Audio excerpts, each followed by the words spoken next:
Hi everybody, Miss Jordan here with another read aloud. This is one of my favorites from when I was a kid, and I still read it every year in my classroom. I don't think we read it this year though, because it's normally an end of the year book. So this story is called Cloudy with a Chance of Meatballs.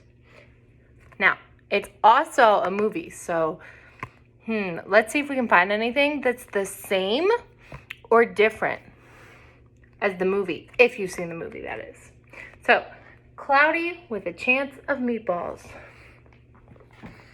The author is Judy Barrett, and it's drawn by Ron Barrett.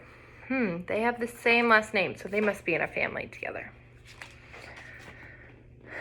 We were all sitting around the big kitchen table. It was Saturday morning. Sorry, guys. It was Saturday morning. Pancake morning. Mom was squeezing oranges for juice. Henry and I were betting on how many pancakes we each could eat. And Grandpa was doing the flipping. So we have some characters. We have Henry and I. So we have a boy and a girl. So the girl is the narrator, or telling the story. Then we have Grandpa, who's flipping some pancakes. And Mom is there in the background making some orange juice. Seconds later, something flew through the air, headed towards the kitchen ceiling. What do you see flying through the air? And landed right on Henry. After we realized that the flying object was only a pancake, we all laughed, even Grandpa. Breakfast continued quite uneventfully. All the other pancakes landed in the pan, and all of them were eaten, even the one that landed on Henry. I see a little puppy here, and he's begging. It's not good when puppies beg. That night, touched off by the pancake incident at breakfast, Grandpa told us the best tall tale bedtime story he'd ever told. Across an ocean, over lots of huge, bumpy mountains, across 3 hot deserts and 1 small ocean,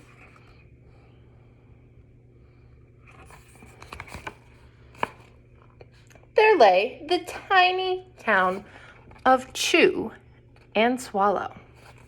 Now, if you've seen the movie, that's one thing that's the same. The name of the town is called Chew and Swallow. In most ways, it was very much like any other tiny town. It had a main street lined with stores, houses with trees and gardens around them, a schoolhouse, about 300 people, and some assorted dogs and cats. It's a nice little town they got there in Chew and Swallow. But there were no food stores in the town of Chew and Swallow. They didn't need any. The sky supplied all the food they could possibly want. The only thing that was really different about Chew and Swallow was its weather. It came 3 times a day. Breakfast, lunch, and dinner. Everything that everyone ate came from the sky. Interesting. Whatever the weather served, that was what they ate. But it never rained rain. It just rained food. It never snowed snow. And it never blew just wind. It rained things like soup and juice. It snowed mashed potatoes and green peas. And sometimes the wind blew in storms of hamburgers. So there's the juice rain, the mashed potato and pea snow, and there's the storm of hamburgers. Could you imagine if some hamburgers started flying out of the sky? How crazy would that be? The people could watch the weather report on television in the morning, and they would even hear a prediction of the next day's food. Now, if you look really closely on the television, he's making a prediction of what's going to happen the next day. That's a guess. He's predicting that it's going to be cloudy with a chance of those, you can't tell, but they're really tiny little meatballs. Title of the book. When the townspeople went outside, they carried their plates, cups, glasses, forks and spoons, and knives, and all of that with them. That way, they would always be prepared, for any kind of weather. If there were leftovers, and there usually were, the people took them home and put them in their refrigerators in case they got hungry between meals.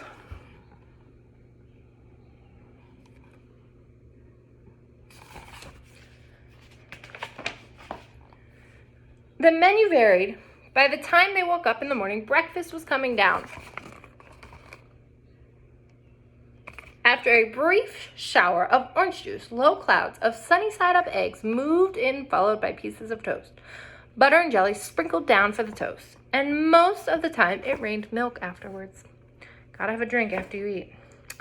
For lunch one day, frankfurters, already in their rolls, blew in from the northwest at about 5 miles per hour. There were mustard clouds nearby.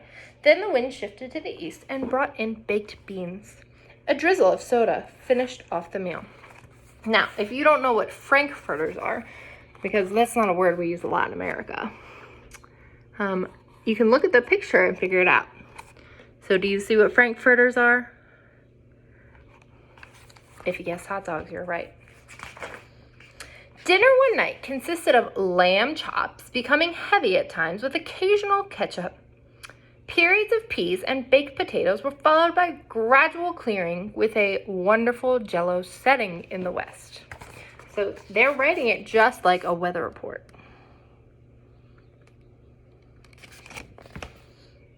The sanitation department of Chew and Swallow had a rather unusual job for a sanitation department. That's the people who clean up. They're really important in America. It had to remove the food that fell on the houses and the sidewalks and the lawns. The workers cleaned things up after every meal and fed all of the dogs and cats. Then they emptied some of it into the surrounding oceans for the fish and the turtles and whales to eat. The rest of the food was put back into the earth so that the soil would be richer for the people's flower garden. So they didn't waste any food. They fed all the animals, and then they even put it into the soil, which is fantastic. Life for the townspeople was delicious until the weather took a turn for the worse.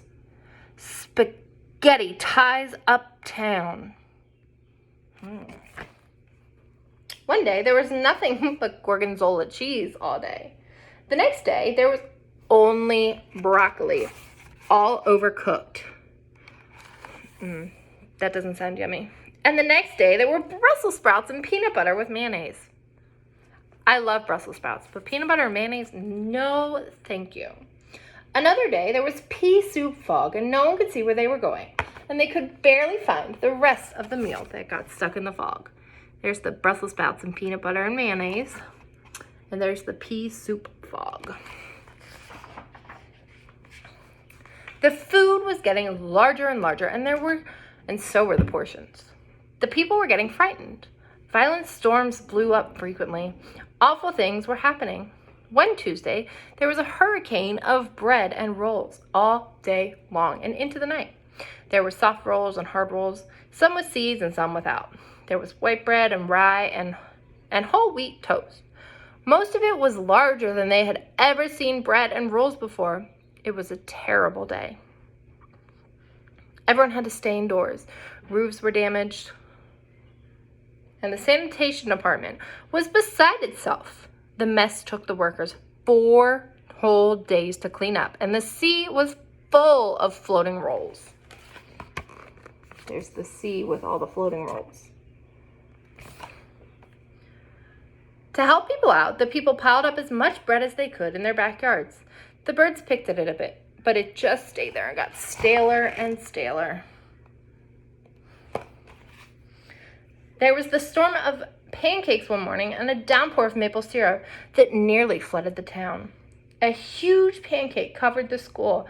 No one could get it off because of the weight, so they had to close the school. If only. Pancake sounds delicious right now.